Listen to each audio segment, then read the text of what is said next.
Agora vamos voltar o nosso foco para os pastores aqui. Como Paulo trata dessa questão nos versículos 7 ao versículo 15. E aí, novamente, pensando numa visão mais panorâmica, Paulo vai dividir em duas seções esse trecho. Do versículo 7 ao versículo 11, ele vai tratar do ministério da palavra como um dom ou como um chamado de Deus. E do versículo 12 ao versículo 15, ele vai falar sobre a finalidade desse ministério. Por exemplo, no versículo 12, ele diz que a finalidade do ministério dos líderes é aperfeiçoar os santos para o ministério. É possibilitar a edificação. Versículo 13 é promover a unidade da fé, a unidade doutrinária. Versículo 13 é viabilizar o crescimento. Versículo 14 é possibilitar a firmeza dos irmãos, para que nós não sejamos levados por um vento, não sejamos movidos para lá e para cá na dúvida. E versículo 15, alcancemos a maturidade e a plenitude de Cristo. Então, como é que nós podemos transformar isso em alguns princípios para compreendermos melhor a atuação dos nossos pastores? Bom, em primeiro lugar, partindo aqui do ensinamento de Paulo, nós entendemos que a característica básica desse grupo de líderes que nós vemos aqui é o ministério da palavra. Vejam como Paulo destaca um tipo especial de pessoas que Deus designou na igreja. Ele fala de apóstolos, de evangelistas, de profetas, de pastores e mestres. O que essas pessoas têm em comum? São pessoas que estão capacitadas por Deus para trabalhar com a palavra de Deus e ensinar essa palavra para o povo. Então, quando nós pensamos aqui no ministério pastoral, nós precisamos entender que o ponto básico no qual o ministério deles está apoiado é exatamente a Bíblia.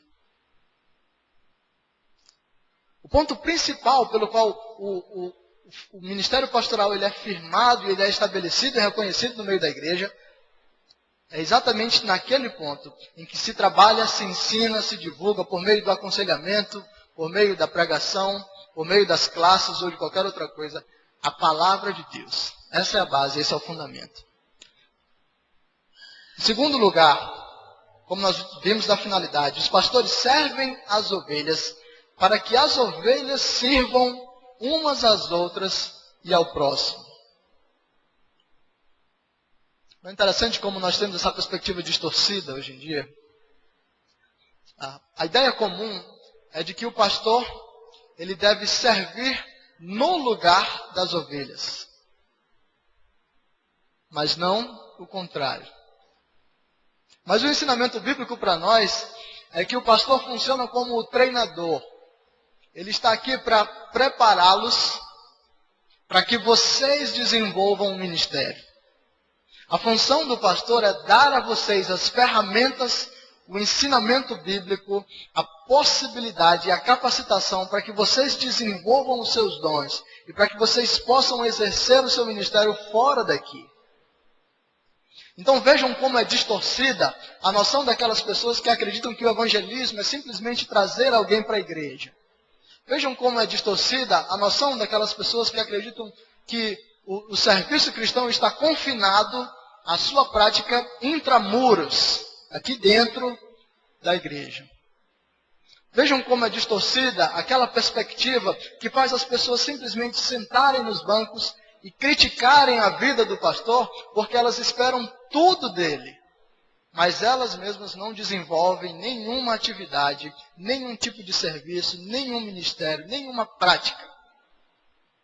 O ensinamento bíblico é que a função do pastor é preparar você para que você seja um servo.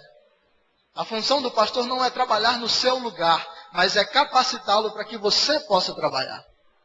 A função do pastor não é evangelizar no seu lugar, mas é capacitar você para que você evangelize lá fora. A função do pastor não é simplesmente aconselhar no seu lugar, mas instruir você com a palavra de tal maneira que você seja capaz de aconselhar outras pessoas. Esse é o ensinamento bíblico. Isso nos livra de uma igreja sedentária e sanguessuga, uma igreja que que de repente puxa toda a força do pastor, porque ela requer dele todo tipo de atividades. Ela quer que o pastor cante, pregue, faça o apelo, se converta, ensine, ore, aconselhe, faça todas as coisas. Não. O papel do pastor é capacitar-nos para que nós desenvolvamos o ministério.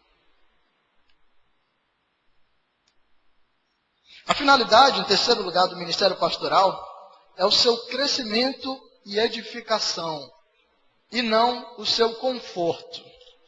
Vejam como isso é importante, porque essa é uma outra perspectiva bem confusa dos nossos dias, né? A nossa expectativa sobre os nossos líderes é de que eles falem para nós somente aquelas palavras mais doces, somente aquelas palavras que fazem bem para nós.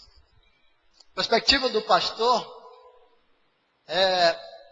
comumente apresentada, é daquele cara que vai nos dar simplesmente as palavras de motivação, que vão alimentar o nosso ego e de repente melhorar a nossa autoestima.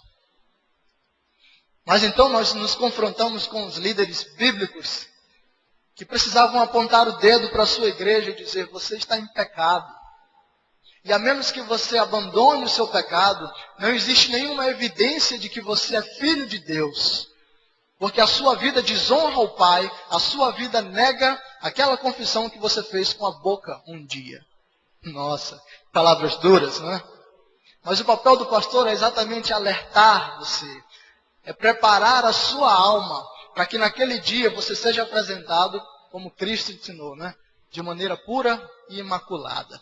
O papel do pastor é confrontar você para que os seus pecados sejam abandonados e você possa viver uma vida de santidade.